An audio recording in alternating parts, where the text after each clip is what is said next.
Hey folks, it's Jang here from jangbricks.com with a look at the Halloween accessory set from Lego. This was released officially in 2012. It's a 58-piece set, and for the longest time, directly from the Lego store, it cost $15 US. As of the time of this video being recorded, it is now down to $10.50, so a big difference there. There's your item number. Let me go ahead and get this thing open and let you see exactly what it comes with.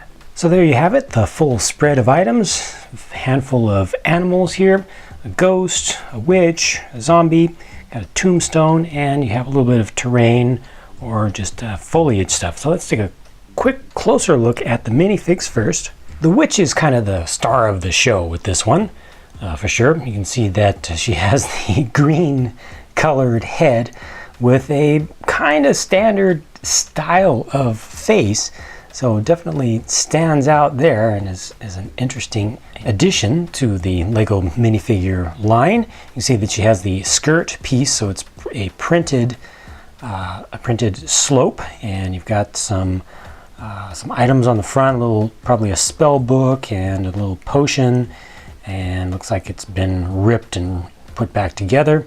She has a curved style broom and no printing on the back. The hat, you can see, is black and curved back. It's your wizard style of hat, and there's no second face on the back. This zombie figure looks like he's an undead office worker. Skin's all grayed out and his hands are too. You can see his kind of suit is all worn out and torn up. He's got a little briefcase over here on one side. That's why I think he's an office worker. And he's got a walkie-talkie. Maybe that's supposed to be an old style cell phone, so just kind of indicating how old his corpse is, back when cell phones were huge, absolutely huge, and they were actually full-on handsets. I think that's what they were trying to go for there. No print on the back of this guy whatsoever, unfortunately, so you just have to rely on what you see from the front, but very expressive, and you can see his print on the legs also. Very expressive face. I like this guy. A lot of personality.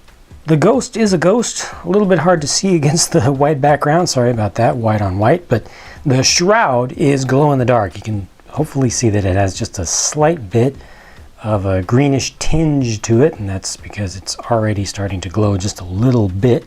As I turn down the lights just slightly, and you can see there's a little bit of pearlescence to the kind of the texture of that shroud.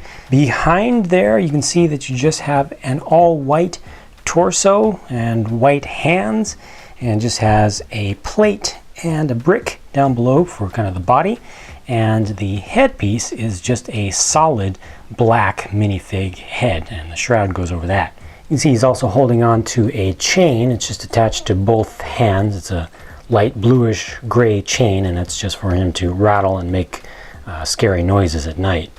Next we get a tombstone and a little cluster of foliage. So just look at this really quickly, because there's not all that much to it. You can see exactly what parts are used. Dark green colors used here, so it makes it extra just dark and dreary and a little bit creepy. You know, it's pretty simple assembly, but useful. You know, it kind of helps to establish the scene a little bit. This is the most interesting thing in here, and uses the most parts. It's a pretty well done little tombstone. You can see that they have a tile. This is a tile attached onto the side of the small little studs with or bricks with studs on the side. Kind of looks like an envelope piece. Has a little bit of signage down on the bottom. Has a bat emblem, and then they also included a bat, a little micro-sized bat up on top of there. And that's of course removable, but it's just your standard bat. Two little feet down there. I like what they did down at the base with the brown pieces. They're little cheese wedge slope pieces, and what they've done there is indicate disturbed earth. So rather than just putting it in flat, they put different little texture in there, and I think that was a really good idea, because it makes it even more creepy. Makes it look like the grave has been disturbed, possibly opened, and possibly that is where the zombie dude came from. A little bit of vinage coming out from there. You got a frog down here, just a regular green frog, kind of indicating that it is a damp area. And it's a pretty simple little thing. Not a whole lot of pieces used, but I think it's very well done for what it is. And lastly, we have just a handful of additional little creatures in addition to the bat and the frog that we saw on the tombstone, the little graveyard scene. Black spider, red and green snakes. You can see that you're looking at different texture there. It's because one is actually upside down. There we go. Actually the exact same mold. And then just a light bluish gray mouse or rat.